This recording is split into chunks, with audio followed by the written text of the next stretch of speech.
go with the medical. Luka is questionable. Well, he'll be a game time decision. We'll see how he warms up and see if he's a go. Josh Green is out and Maxey is available.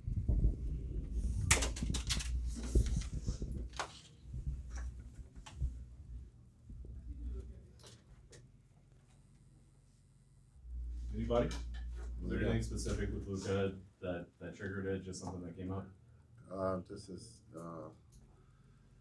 just sore, I suppose, and so we'll see how he feels. I think it's safe to say that both these teams are known as primarily offensive teams, but over the last 9 games, I think you guys are 4th in the league, and Sacramento is 2nd.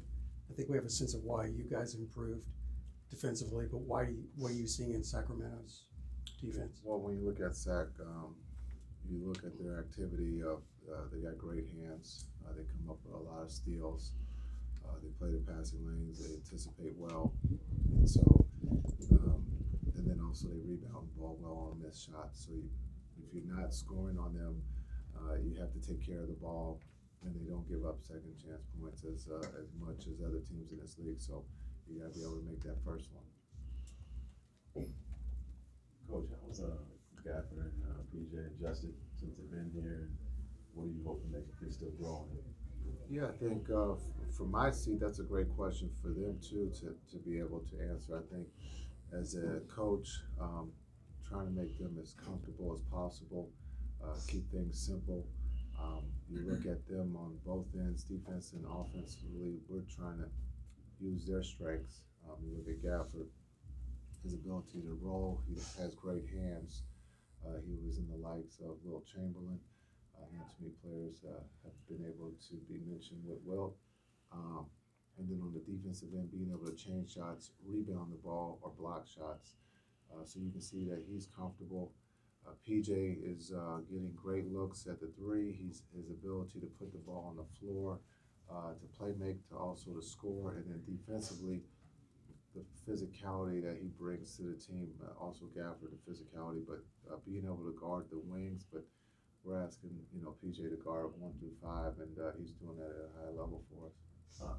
Excuse my ignorance, I don't know. I'm trying to remember if you ever got traded mid-season. Yeah. Okay, it's been a few years. I understand. How can you how can you relate with those guys about the challenge of trying to come somewhere in the middle? Yeah, I think it's, we talk about feet being comfortable. One of the easy things, it's not easy, but when you talk about PJ coming home, coming back to Frisco, coming to the Dallas area, he has his families there, so that definitely helps with the becoming comfortable.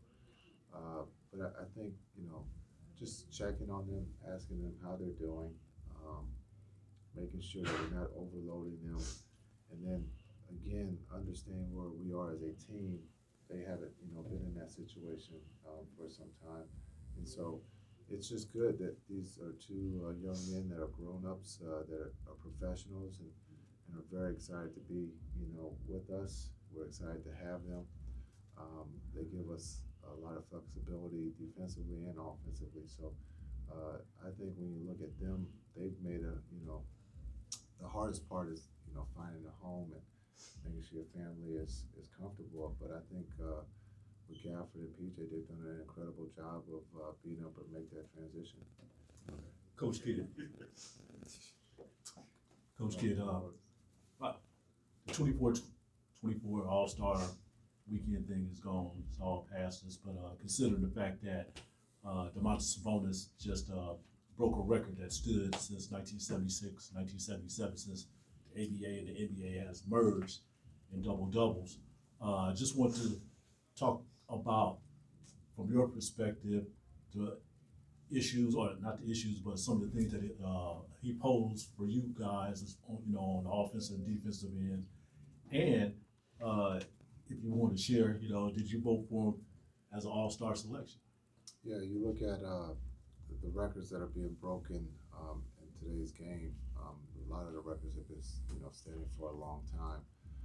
And what Sabonis has done, is remarkable in the double-double, being able to come to work every day. Everybody takes scoring for granted or take rebounding for granted, but that just shows he's consistent in that department, and you can pencil him in as a teammate, as an opponent, as a coach planning for.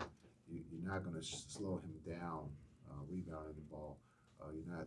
You want to slow him down and make it tough, but he understands how to score the ball. He's done it at a high level. I don't know who I voted for. It's been a while. Understanding there's so many talented players, but I thought Fox and Sabonis were two guys that probably should have been on that on the West team the year that they were having.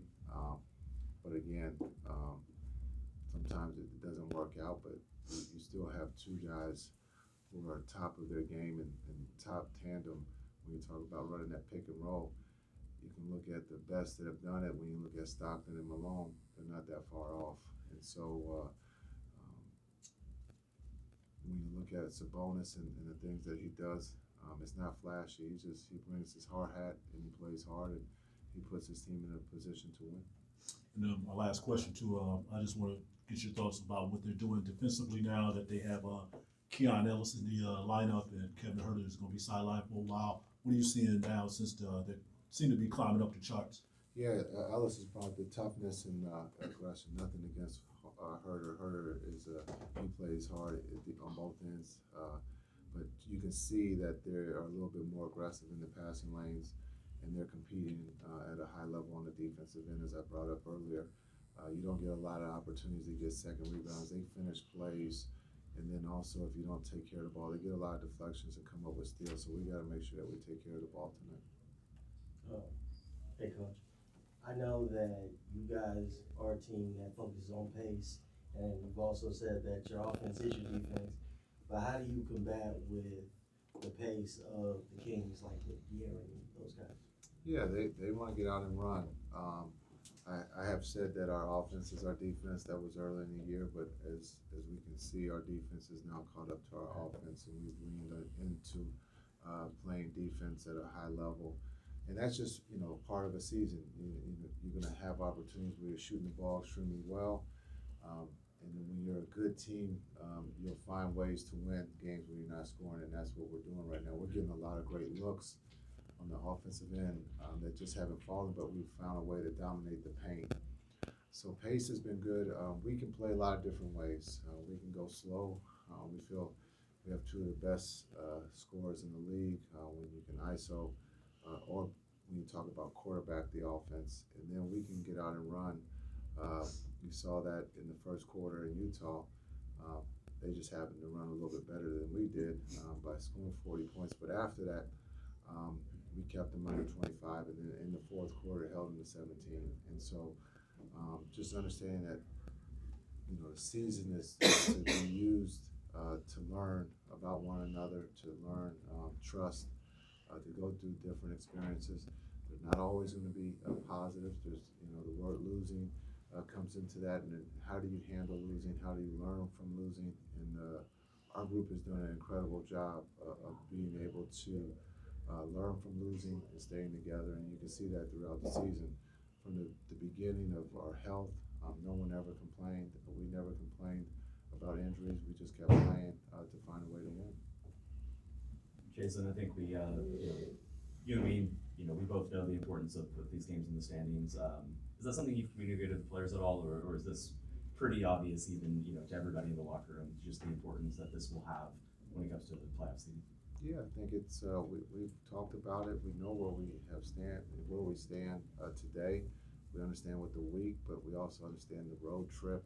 We understand what the rest of the season means. And so we've talked about it. We understand we can only control what's in front of us. And you can see that on the first game of this road trip. Not easy to win in Utah. And after that first quarter, we kind of thought we knew we were in for a dogfight. But we talked about it before the game that this was a different team that we just played a couple days before. And understanding Clarkson's back, Marketing is an all-star. You look at Sexton and the pressure they put on your defense, and then winning in Utah, as you would ask anybody, it's hard to win there. And so we did our part. We took care of game one. Now we have the opportunity here in Sacramento to get better and to try to find a way to win. Thanks. Appreciate it.